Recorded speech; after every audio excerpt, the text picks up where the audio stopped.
अब ठीक है।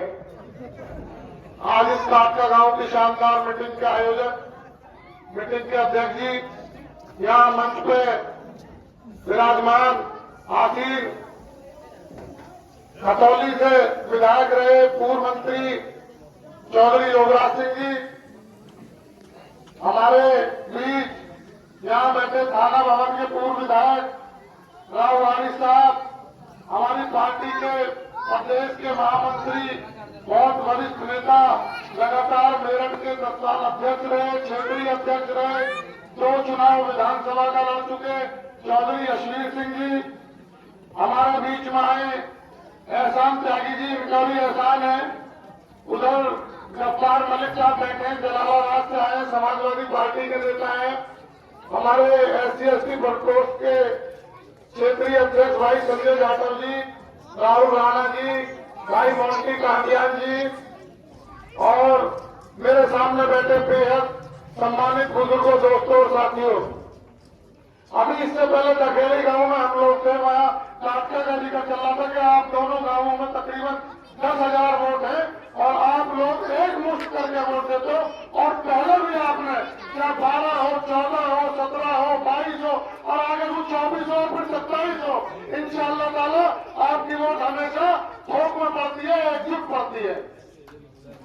और यह भी बात बेकार की है, बहुत लोग कहते हैं कि नहीं मुसलमान डर रहा है। अल्लाह का करे में मुसलमान कभी नहीं डरता, मुसलमान का दिल भी मजबूत है और जब वोट करता है एक मुफ्त वोट करता है और हमारी वोट जब खुलती है इंशाअल्लाह ताला हमेशा आपका प्रत्याशी लीड लेके आगे चलता है। न हम पहले हटे, न हम पहले डरे, न हम आज हटेंगे, न हम आज डरेंगे। जब जगली वोट खुले तो आप देख लेना इंशाअल्लाह ताला जब मुसलमान बहुल गांव खुलने शुरू होंगे वहीं से आप लीड लेके चलेंगे। आप आगे भी देखो, यहाँ की फिक्र छोड़ दो, यहाँ पूरा निकलेगा मामला। अब रही बात इस बात की, साथियों आप लोग अच्छी तरीके से जानते हो, आपके बराबर में नगड़ा मचौड़ है, यही से नफरत की शुरुआत हुई थी। यही वो मैदान है जिसने इस देश की राजनीति के अंदर नफरत का जहर घोलने का काम किया और यही से भारतीय जनता पार्टी के लोगों ने हमारी गंगा जमनी तहजीब को बर्बाद करने का काम किया। यह आप लोग जानते हो, यह मेरे बुजुर्ग बैठे हैं, बुजुर्ग अच्छी तरीके से जानते हैं। हम सब लोग तो ऐसा समझो जैसे कुल्हाड़ी में लकड़ी का दस्ता, हम लोग ऐसे साथ रहने वाले लोग हैं। हमारा हर वक्त का साथ रहा है हमारा भाईचारा।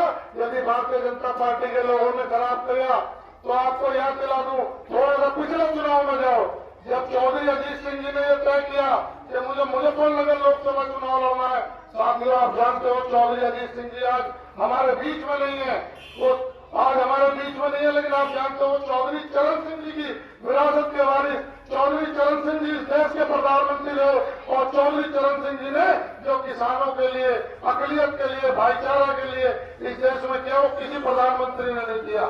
चौधरी चरण सिंह जी के बाद चौधरी अजीत सिंह जी ने उस मुहिम को आगे बढ़ाया। उनके लिए कोई बड़ी बात नहीं है MP बनना, MLA बनना या किसी को भी वो जिस पर हाथ रख दे वो MLA बन जाएगा, वो MP बन जाएगा। फिर भी चौधरी अजीत सिंह जी ने मुजफ्फरनगर की सीट सिर्फ इसलिए चुनी कि यदि भारतीय जनता पार्टी को मुंहतोड़ जवाब देना है तो उसी नफरत जहां भारतीय जनता पार्टी ने बोली थी मुझे वहीं से खत्म करना है, उसे वहीं से काटना है। आप लोगों ने तब भी कोई कमी नहीं छोड़ी। यदि कोई कमी थी, जहां कमी थी वही कमी निकली। आपके समाज में कमी निकली, हमारा समाज जब भी एक साथ खड़ा था और चौधरी साहब को एक मुश्त 96% वोट मुसलमान ने देने का काम किया था। अब आगे उस चुनाव में कोई फर्क नहीं पड़ता, एक सीट से भारतीय जनता पार्टी के पास भी 350 सीट है और हमारे पास, मैं लोकदल की बात करूं तो बस 8 ही है। तो अगर 9वीं सीट आ जाएगी तो हम कोई सरकार बनाने नहीं जा रहे, हम सरकार बनाने का चुनाव नहीं लड़ रहे, लेकिन ये चुनाव लड़ रहे हैं भाईचारे का। ये चुनाव है मोहब्बत और नफरत के बीच। यदि आप लोग यहाँ से भारतीय जनता पार्टी को हराने का काम करोगे तो आप लोग यहाँ से हिंदुस्तान के अंदर ये मैसेज जाएगा, ये संदेश जाएगा कि यहाँ से भाईचारा आप जीतना शुरू हो गया और भारतीय जनता पार्टी की नफरत को आप लोगों ने नकारने का काम शुरू कर दिया। आपकी उंगली में वो ताकत है, आपकी उंगली में वो हिम्मत है। आप इस